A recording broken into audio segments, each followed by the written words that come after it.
It's a GK movement. The plates are about 2.6 millimeters thick, so my personal say so in this, it was maybe between 1900 and 1914.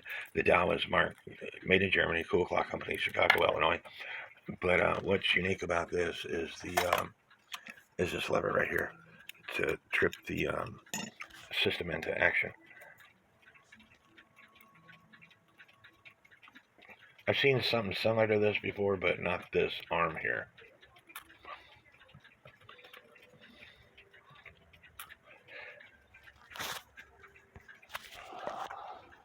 UK movement, you could see that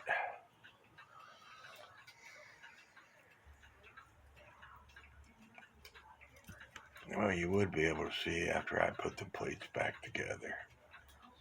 Stand by. As I was saying, you can see when I trip it so it cuckoos that the third wheel in the fly is not turning. However, if I manually move the third wheel and then trip it, now you can see that the third wheel in the fly is turning. However, it'll quit doing that. It'll start messing up again.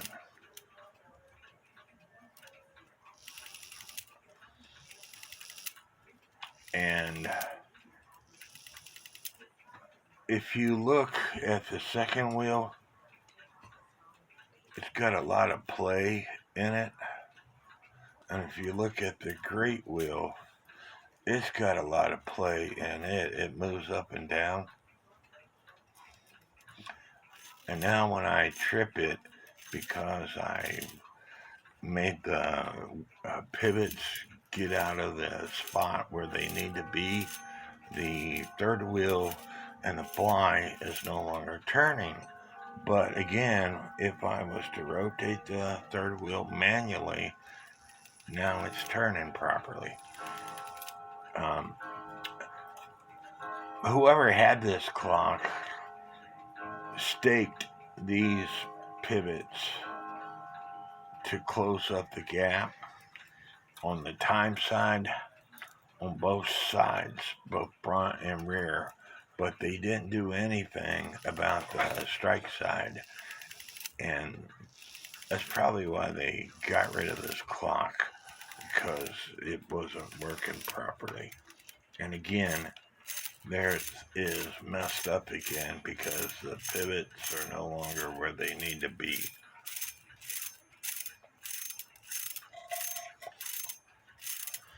Which is not allowing you should be able to see the second wheel. It's not allowing to move the third wheel with warning pin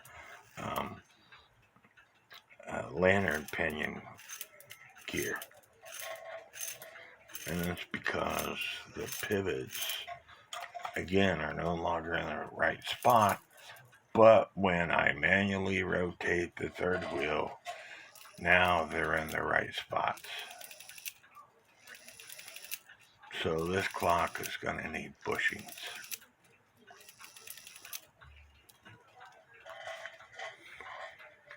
You always want, because these are 2.6 millimeter thick plates, I'm pretty sure that's what you measured the other day. Let me go ahead and measure them.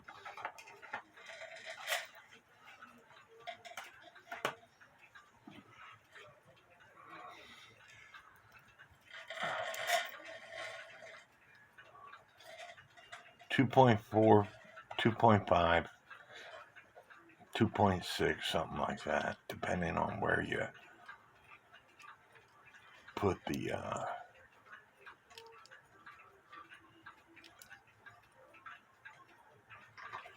tester.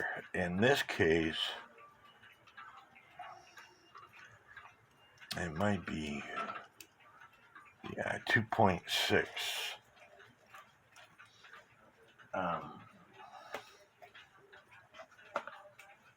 Again, my personal opinion is made between 1900 and 1914.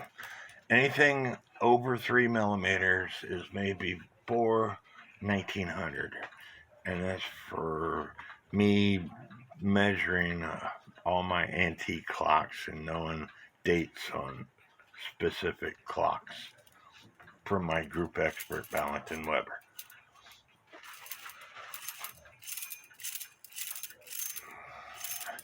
And again, the NAWCC says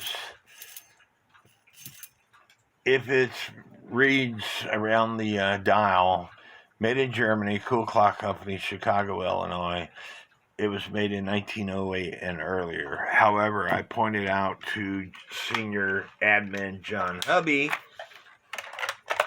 that I have friends and group members who have GK clocks that show that on the dial, but there's a stamp inside the door that says 1912. And he also states that they started in 1908, and I have eBay ads that show that in 1893 they won a gold medallion, gold blue ribbon, gold award, or whatever you want to call it, in Chicago, Illinois, 1900 in Paris, 1904 in St. Louis, and another one in 1898 somewhere. But they did start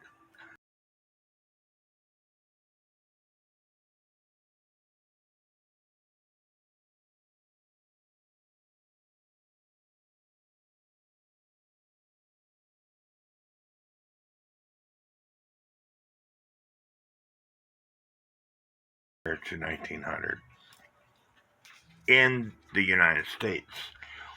And they set up shop in Chicago, Illinois. Next on the to-do list is this GK movement. And when I rotate the great wheel, first of all, somebody had the hammer on the wrong spot, so I had to fix that. But when I rotate the great wheel, you can see the third wheel warning pin is not moving. And I don't know if you can hear this or not.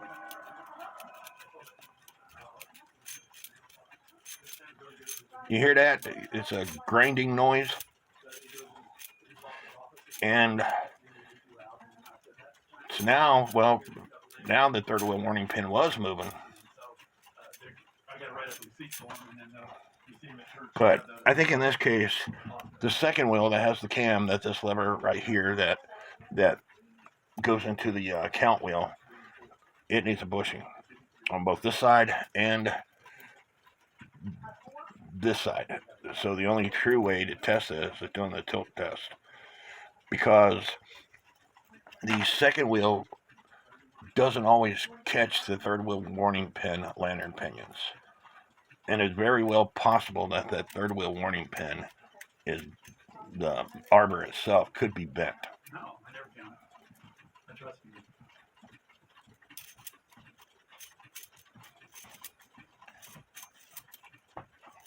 So once we fix that issue, it should be good to go. But we're going to have to take this movement apart. And don't get me wrong, I have done this. It looks unprofessional.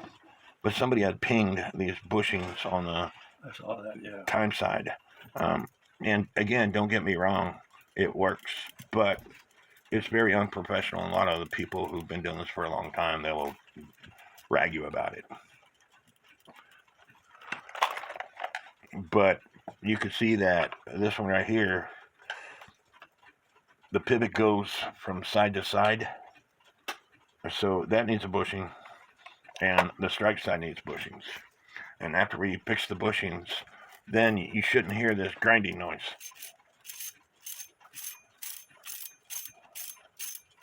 You hear that noise? And that's because the second wheel is not lining up with the third wheel to turn the third wheel. It's another GK movement that I'm working on for my friend. And I always tell people the only thing you want to oil is things that go round and round and round. Rack, lift lock levers, rack stop levers, you don't oil them because they drop by gravity the way they were designed. This piece right here, the clock was not cuckooing on both the hour and the half hour in this, and I thought it was missing a stem off the cannon arbor. But as you can see, it's moving, but this is not dropping freely. And if you look behind it, somebody had oiled that, and that, in my personal opinion, is preventing this thing from dropping freely. It's got this spring on here to make this part move back and forth, but this needs to drop freely on its own weight, and it's not doing it, and somebody had put oil back there. So we're gonna clean this movement up. Somebody made this cuckoo bird. They did a dang good job at making it.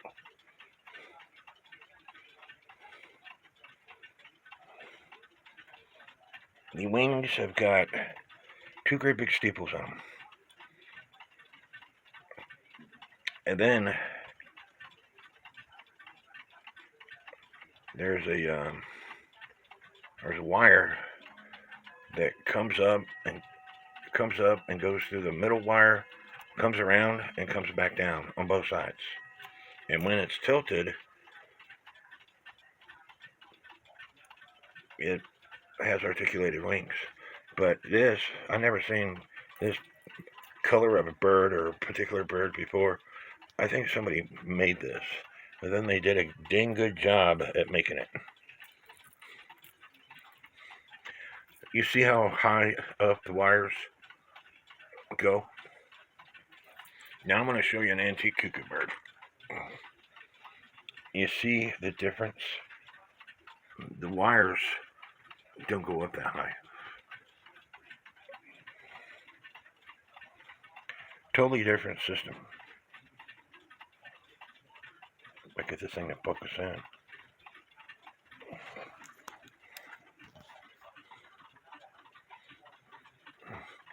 Come on, catch up with yourself.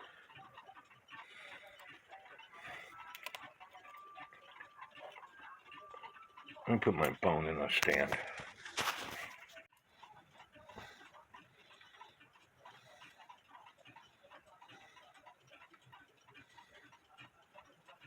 Come on. You should be able to see it clearly there. I'll put on my light. This is on the antique bird. And it sits on a long post. The tongue drops. The tongue is just a little bitty piece of wood.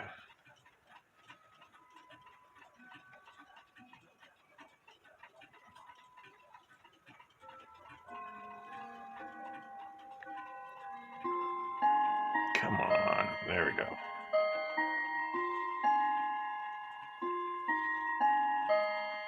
And it looks like a pretty difficult system.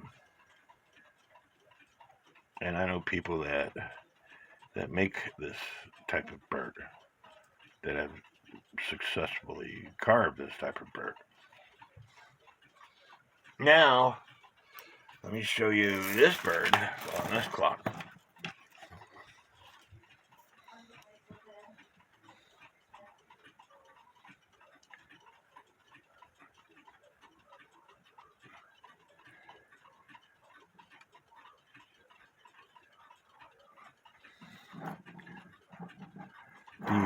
Again, the wires sit quite a ways up.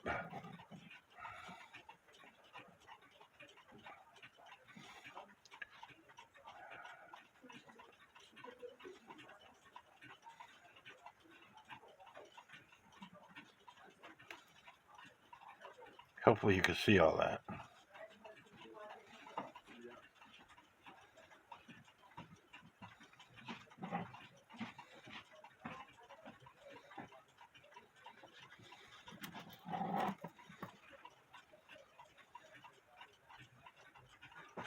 They did a dang good job at making this thing. A lot better than I bet. Maybe they did. Would have done. Maybe that is original. This is not original, Ron. I put it in for 10 minutes. This is a 1985 movement. They quit making these articulated bird wings a long time ago. It's a 1985 movement? 1985. Oh. It says right there on it, Okay, 34-85. Yeah, that's the one that came out of that big cuckoo clock. And now Papo and Mikan, they still made articulated wings in the 50s, but as far as German cuckoo clocks, I don't like to refer to this guy's manual that much, but William J.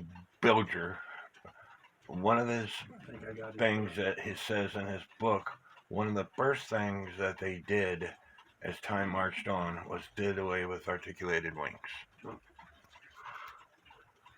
I still have to oil this movement, but as you can see, this drops freely now. No more oil underneath it, so it drops freely. Before, it wasn't dropping. Now this is picked up by one of the two pins that are on the cannon pinion. Let me see if I'm rotating this wheel right.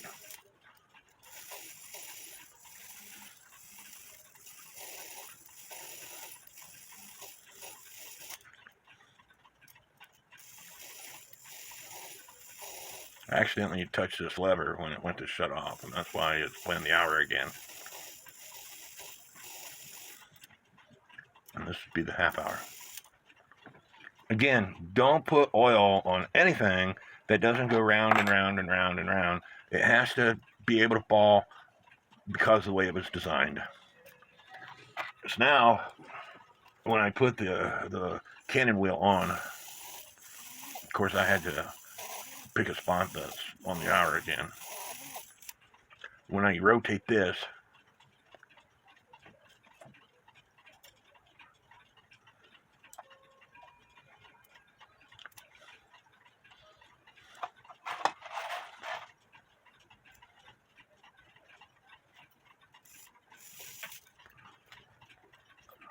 So I'm going to put this movement in the big clock.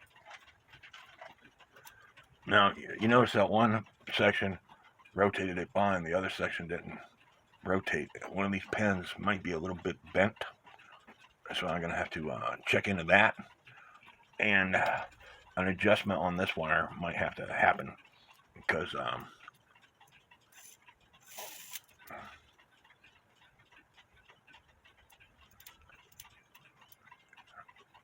going to have to measure these wires.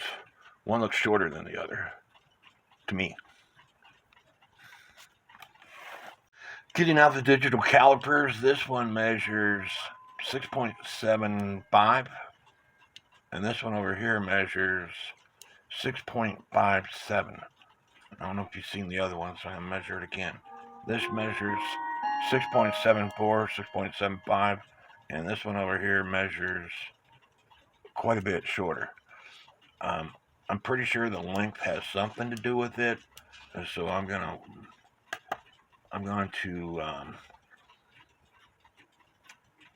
to think about this for a little bit. I might be putting a longer wire on. I was wrong. The length of the wire has nothing to do with it, as long as it both hits this brass piece. So it has to do with this. I opened it up,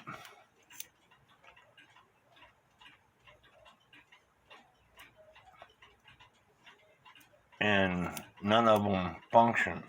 So I need to close it some to see if they function.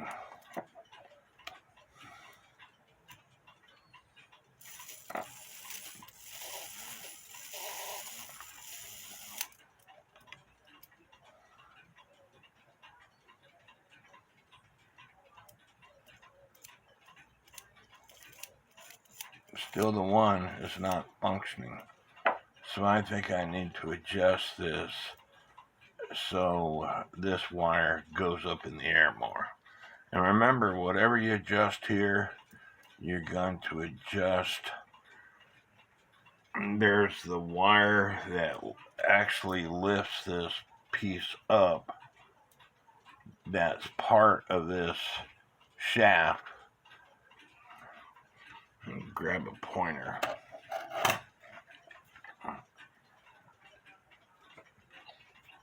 This wire right here,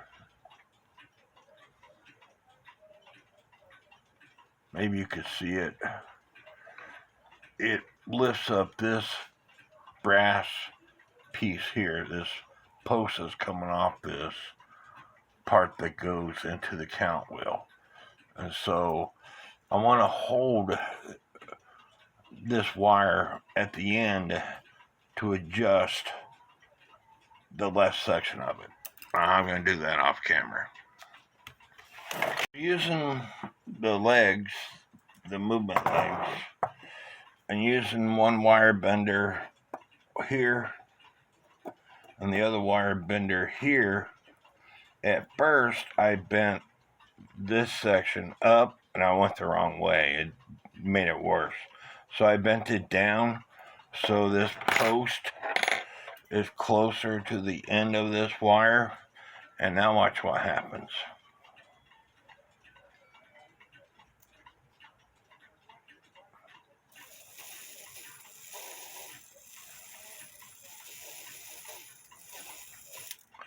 That was on the hour, and here comes the half hour.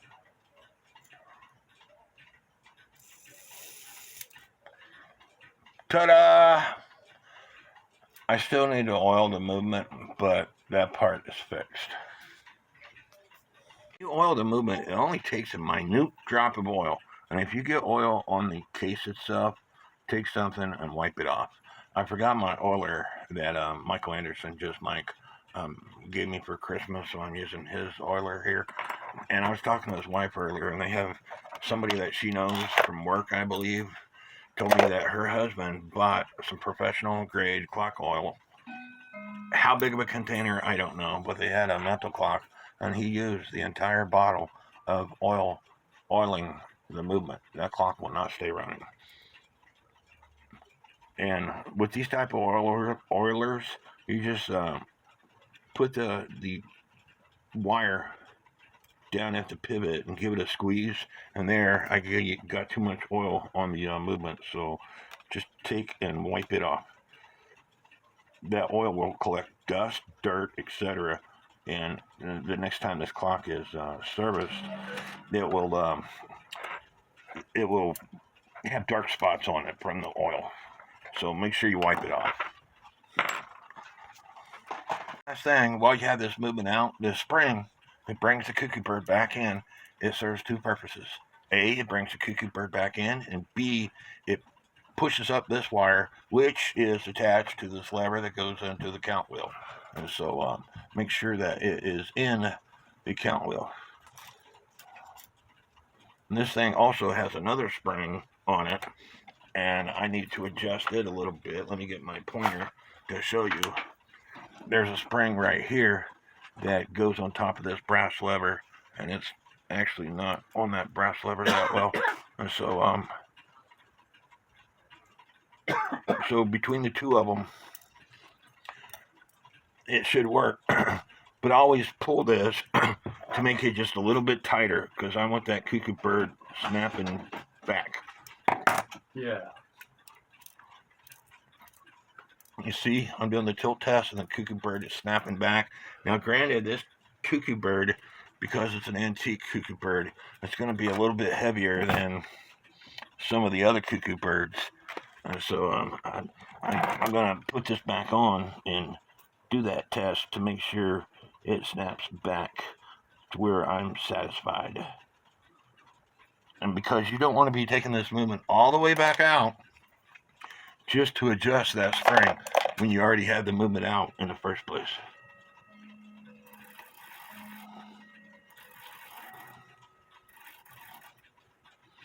And, you know, because it's antique clock, you don't want to snug that screw up too tight, or you're going to break that wood. So, doing the tilt test with the minute hand facing down, the cuckoo bird snaps back. So, what do you think it's going to do when it's connected up properly? It's going to really snap back into position like it's supposed to.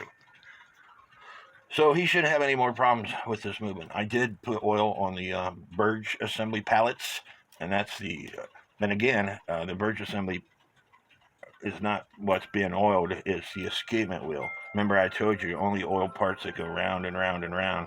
And here I got a little excess oil because you want that to drop freely. Hope you all enjoyed this video. We'll put it back in the case and see how it works. I put the movement back in the case. You always want to check the hand positions. Well, first of all, whoever carved this hand did it wrong. You see this? This is a brand new hand right here. You see the difference? They carved this one wrong. So when I put this newer hand on and rotate it, it's almost on the money, maybe a minute or so after, so I'd have to bring this section down just a little bit. But if I was to rotate these, swap out hands,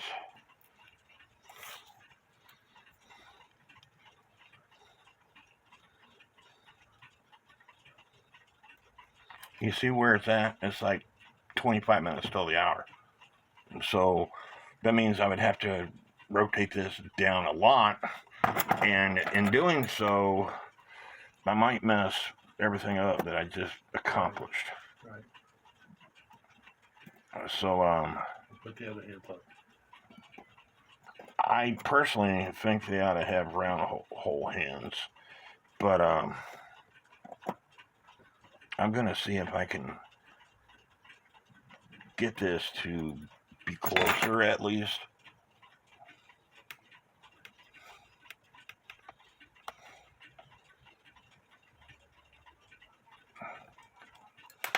Yeah.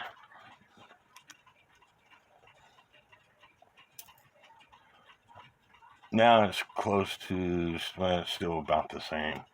But if I was to put these hands on,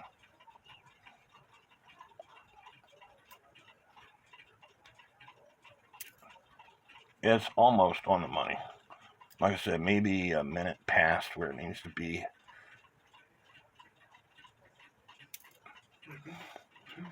Two minutes past where it needs to be, so let's see if I can adjust it some more. And again, why I don't like square hole hands, because once you got everything adjusted, it throws everything else off.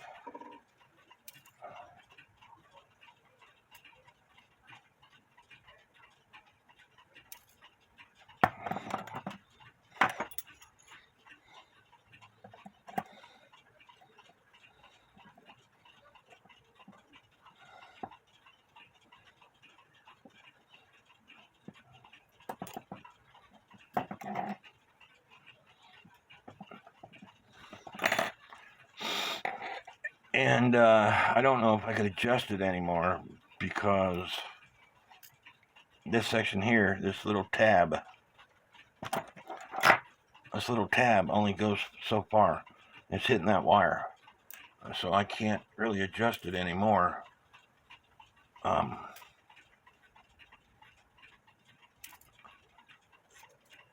I need to see whether it's still operational.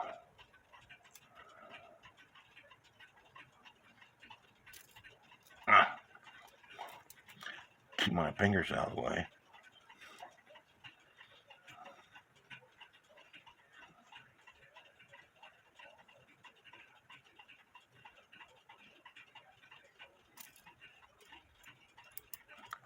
And I don't think it's operational anymore. Well, it should be.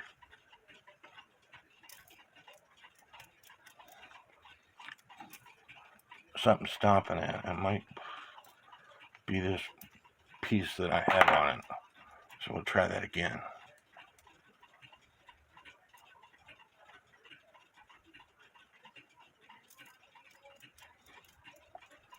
Nope, I gotta figure it out.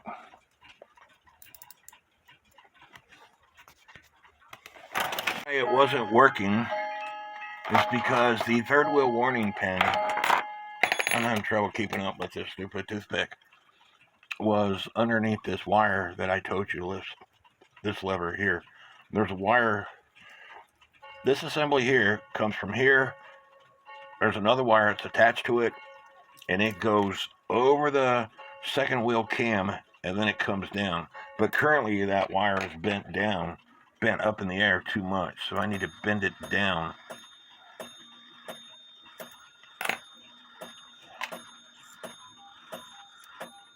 When the clock goes into warning, that hump catches that wire. But if the clock is not in warning, that wire should drop further down, and I don't have it drop down far enough.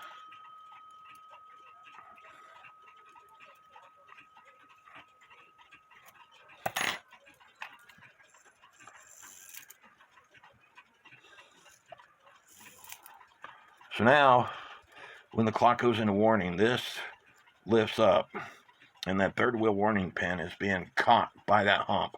And when I let this down, it'll function one time. So be careful when you're adjusting this wire, because like I said, whatever you do to this, you're changing the position of that wire that goes over the second wheel. And so that's why, if it wasn't a bone hand, I would drill a stupid square hole and make it into a round hole. And I've got videos that explain how to do that. So now I need to rotate the hands and see if it's going to trip.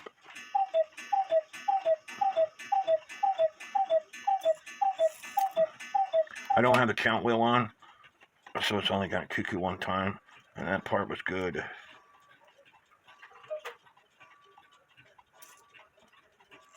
And this part is good, and it's like a minute, maybe 2 minutes past the hour, and my buddy, I don't know if he could live with that or not, but there's not really that much more adjustments that you could do on it. Maybe that.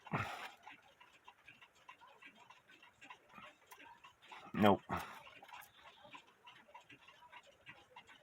Made it worse.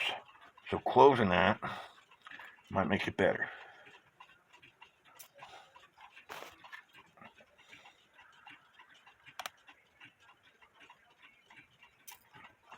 It's still about 2 minutes past the hour. And again, there's no room left to push this wire back down anymore. Maybe if I open this, I still don't think I'm going to be able to.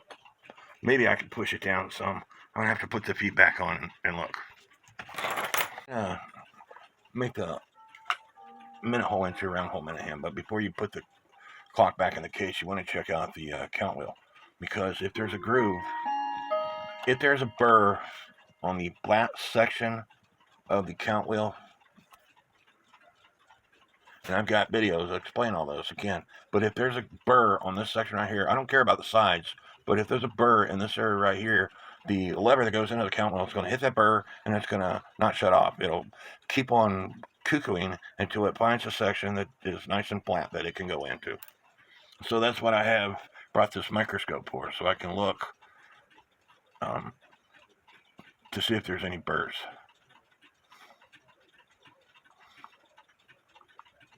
And so far, I'm not seeing any burrs.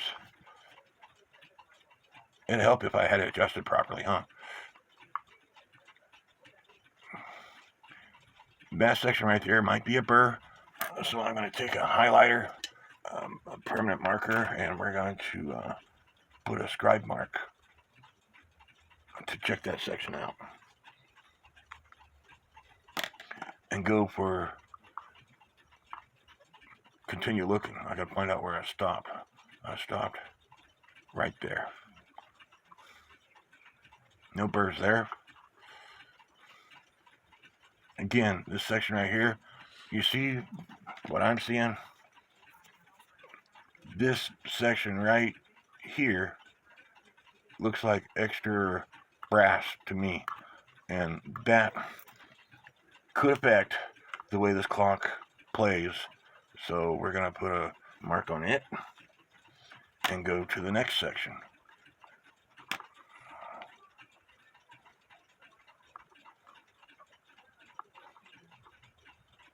there's definitely a burr right there in the middle here. Mm-hmm. If you see that, maybe it was just dirt because it looks like it's gone.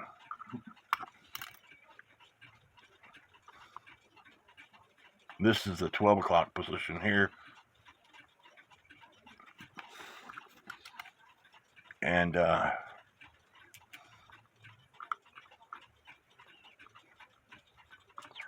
you know, taking a wire brush, even maybe cleaning all this stuff up. But this section right here, again, that lever that goes into the count wheel, if it hits this stuff, it's going to skip.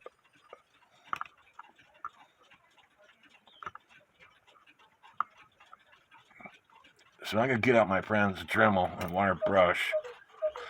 And if you're going to file this stuff, again, do not file, take a flat file, do not file the sides because you'll make the notch wider and it will end up looking like the 12 o'clock position. So it'll cuckoo 12 times, 12:30, 1 o'clock, 1:30, and then this is the 2 o'clock position where it hits 1, 2, and falls. Took a wire brush to this thing with the Dremel, and I went through them all. Now I gotta figure out where I was at to show y'all. This is the 12 o'clock position right here. And then this is the 2 o'clock position. And you can see that the 2 o'clock position still has crud in it. Are you sure that's where you want your camera? Maybe, I don't know. Let's try this again. You see that the 12 o'clock position is clear, but the 2 o'clock position still has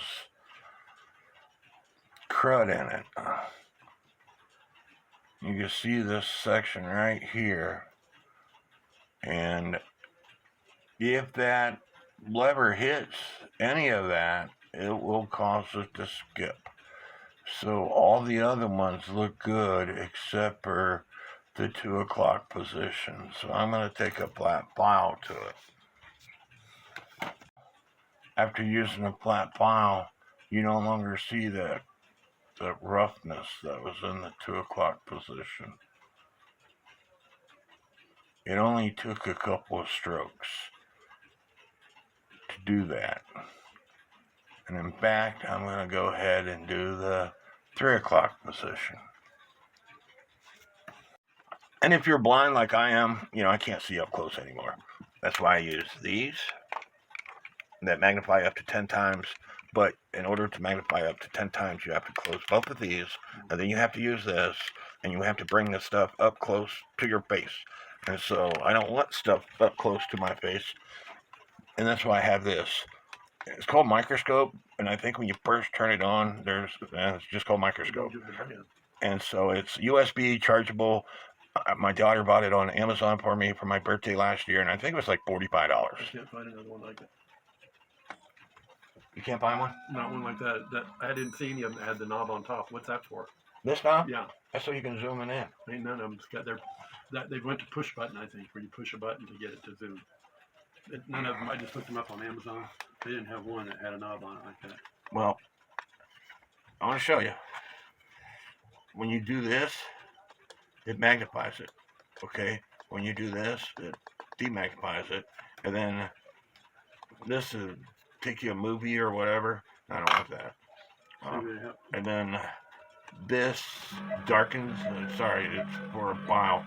But this is like when I lower this thing, Right. and you can't see it. This is so focuses it. See, this is what they've done to. It's got buttons for everything.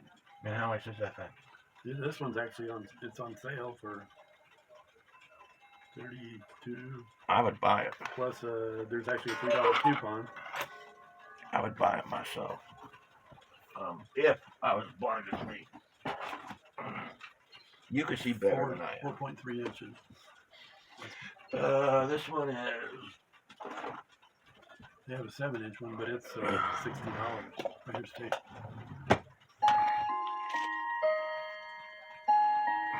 The inside diameter is 3 3/4 by I bet they measure it 2 diagonally, 1/4. like a TV. They do Oh, diagonal. okay. It's 4 1/2. Yeah, so that's probably the 4.3 they're calling it. So I can actually get it for. I love this thing. I don't know anywhere without it. Okay, I don't work on clocks without it. Fixing to take this GK movement apart because I thought it needed bushings, and I marked here and here. But after looking at it again, I discovered the issue. Right now, it's not, the wheel is not turning the third wheel lantern pinion. But when I rotate this, I'll put some light in on the situation. When I rotate the third wheel, you'll see why it's not working.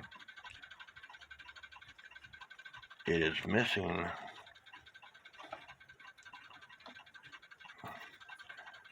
a lantern pinion. There's too much space between those. So when I make it go past the missing lantern pinion, it works again. And it will continue to work until you stop and the missing lantern pinion lands on that section.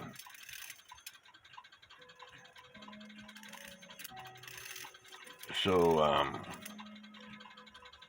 there it stopped again, and the lantern pinion is missing. So if I push it, it'll work again.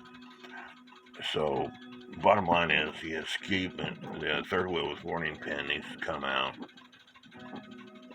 and the lantern pinion needs to be put in.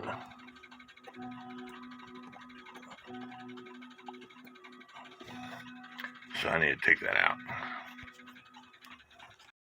Luckily for Ron, when I came up here to help him, I brought my pivot staff with me. So measuring the pivot is 0.62 millimeters. The closest I got is 0.57.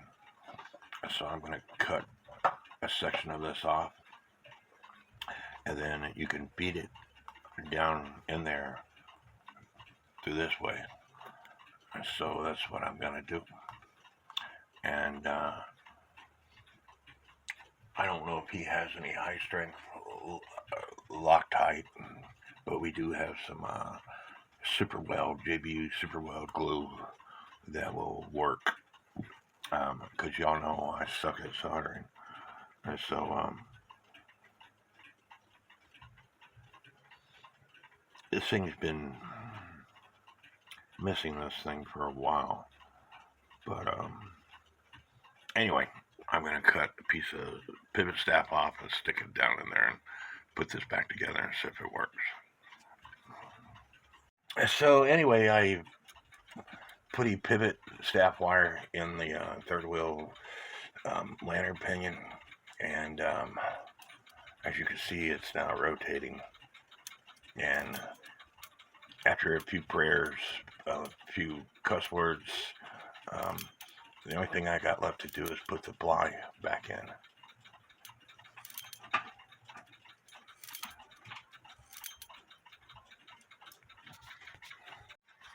I still got to put the bird post on and the birch and crotch assembly on, but somebody, whoever had this clock before, they put it together wrong, because the hammer, there's a pin, let me get my pointer, there's a pin on this side of the post that hits the pin that's on the other side of this pin right here, and they had that pin underneath this pin, and so instead of it doing that, it was on the other side of that pin, so it was dropping. And so when you put these things back together, you have to make sure that the pin that hits the 8-point star wheel for the hammer, it's barely missing that pin, because if you don't, the low note lift lever, which is this lever right here, and the hammer will occupy the same space when it's done cuckooing. So one time, hammer, high note, low note. Hammer, high note, low note. And that's exactly what it needs to be. So what I thought was a bushing issue ended up being a lantern pinion issue. And, I say this in my groups, this guy, Torchendale, who his main income is working on what's known as torsion clocks. They're actually what we know as as what Americans call anniversary clocks. And there's back in the early 1900s, there was a company that was selling torsion clocks, and they said it'd make great anniversary presents like weddings and birthdays, and because they said that, the word anniversary clock stuck in a lot of people's minds. So a lot of people know them as an anniversary clock, and if you called a torsion clock, a lot of people wouldn't know what you're talking about. But anyway, he has videos where he is repairing lantern pinions for torsion clocks. He is repairing pivot for torsion clocks. And if you don't think that two things that I pointed out doesn't have anything to do with cuckoo clocks, you'd be highly mistaken. You haven't been working on cuckoo clocks that long. I have replaced both pivot staff in the pivots, and I have replaced pivot staff and lantern pinions on cuckoo clocks. So I always advertise for certain people. Torchendale is one of those people I advertise for. Even if you don't have torsion clocks, if you watch his videos, you will learn things. So anyway, the next step I need to do, I just got through oiling the movement, and I got a little bit of oil on the plate. Next step, I have to put this this pinion gear back on the great wheel, because that is what makes the count wheel move. And I went through the count wheel and filed all the excess stuff down, and so and then put the bird assembly back on, and of course the bird posts. And so I want to work on the bird post next, because I want to make sure that the spring is tight enough to make that bird snap back in. So I get the bird post back on, and like I said, I like doing a tilt test where the thing is laying flat, activating it, and see if it's going to bounce back. And once I put the bird on, it should do the same thing. But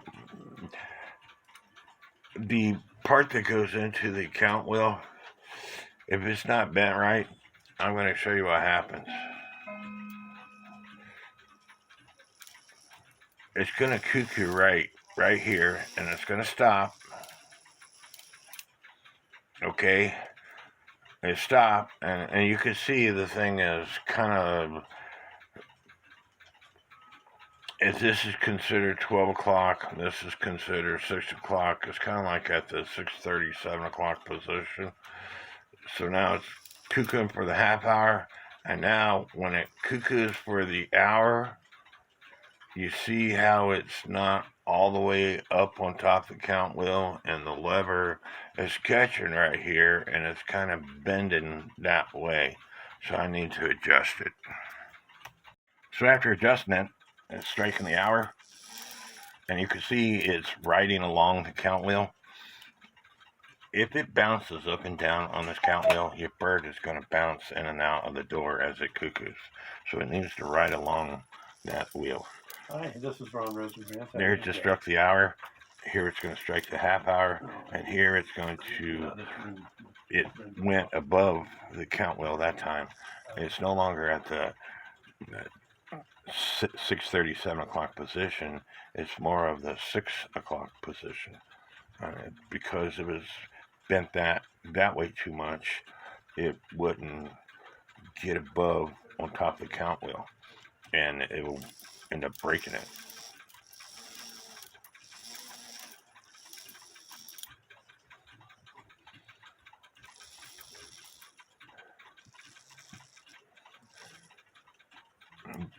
That didn't do what it was supposed to do. I might have hit it. I might have to move the wheel over one notch. This 12 o'clock position, 12:30 position, 1:30 position. Oh, sorry, that was one. That's 1:30. This is 2, 1, 2, 2:30 position, 1, 2, 3. So I need to run it back over all the way to the 11 o'clock position to make sure it cuckoos 11 and then 11:30. And that's why you do these function tests, because you never know what's going to happen. Now, my friend bought these GK cuckoo clocks, railroad cuckoo clocks, off somebody in around his area. And I use tieback paper all the time, but somebody did a crappy job at recovering this bellow. Even though it plays, the hinge on this thing, it's like a cast, and the wire is having a hard time lifting it. And we got pretty heavy weights on, and this thing should lift up and down without any issues. So I'm repairing the bellow top with some new paper. Trapezoid bellows take me a little bit longer to repair than regular bellows. A regular bellow, last time I was at my friend's house, I'm like, man, I can repair this thing in 5 minutes. And I timed myself, and it was about 5 minutes that I had it repaired. Trapezoid bellows take me a little bit longer, especially in this case, it had way too much crap on it.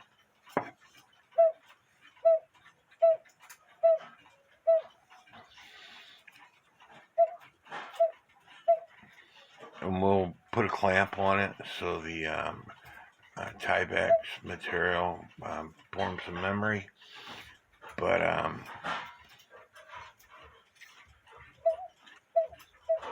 it's a lot better than what it was. And they had some jacked up wire to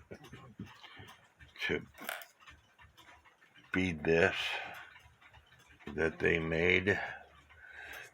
And I put a different wire in there, and so with a true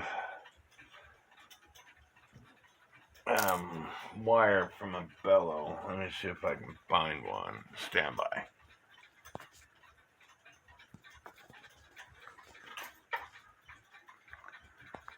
Stupid right here. camera, I'm gonna go on pause. This part right here, you always want the loop. You don't want a horizontal, you want it vertically. So this part here goes in, and my loop might be a little bit too big, but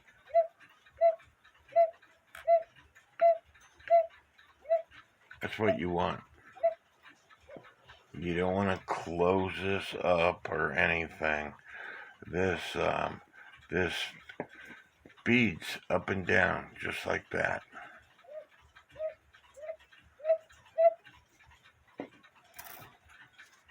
Give me a thumbs up. Original paper. I don't like leather. They had material up here that's way too much. You only want a hinge right here where it goes together. And then my material is 1.5 inches wide, and that's all you need for trapezoid bellows.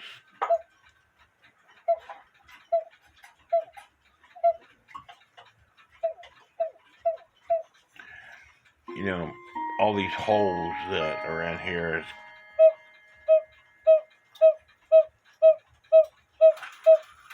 one and a half inches wide. So, and it's around 7.5, 8 inches long. But I got videos that explain how to put bellows, repair bellows.